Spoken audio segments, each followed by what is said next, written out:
Hi, I'm Bob French.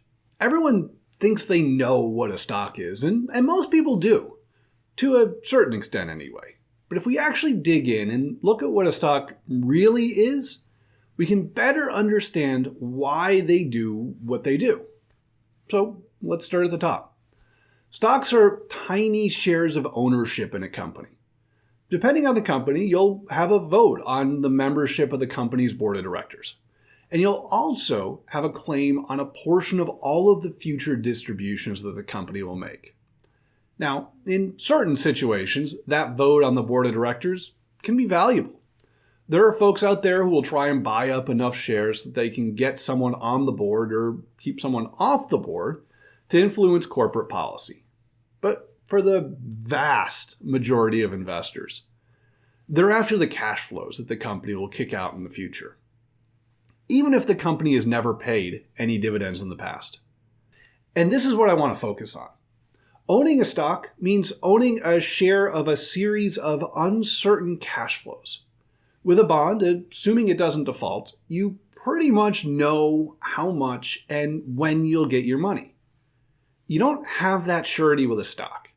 Both the amount that you'll get and the timing, or really even if you'll get any dividends at all, is up in the air.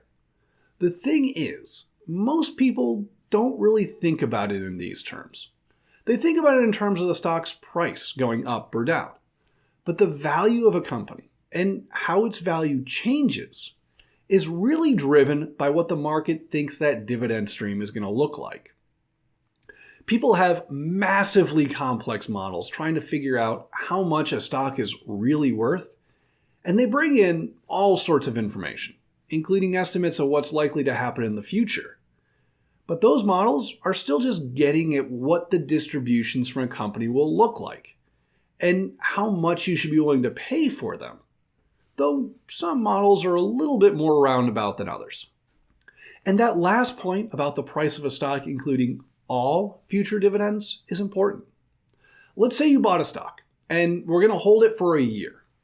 The dividends that will come after that year still matter to you because that's what the next person in line, the person buying the stock from you, will be paying for. What they think those even more future dividends are worth is what's going to determine what they're willing to pay. So how do you figure out what the future dividends are worth? It's a little more complicated than guessing what the future dividends will be and then just adding them up, but not all that much more complicated. I really tried to avoid equations here, but I think this one actually makes things easier to understand. And I promise this will be painless.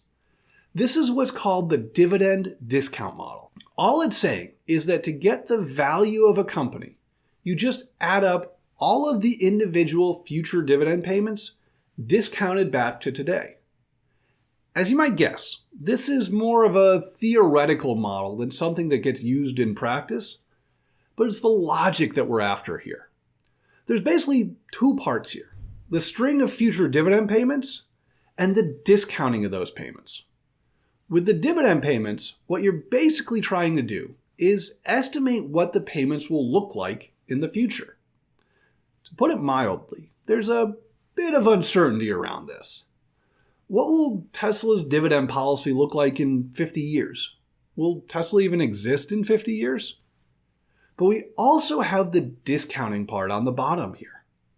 I don't want to get too far into this because the rabbit hole gets real deep real quick, but basically, there are a couple things going on here.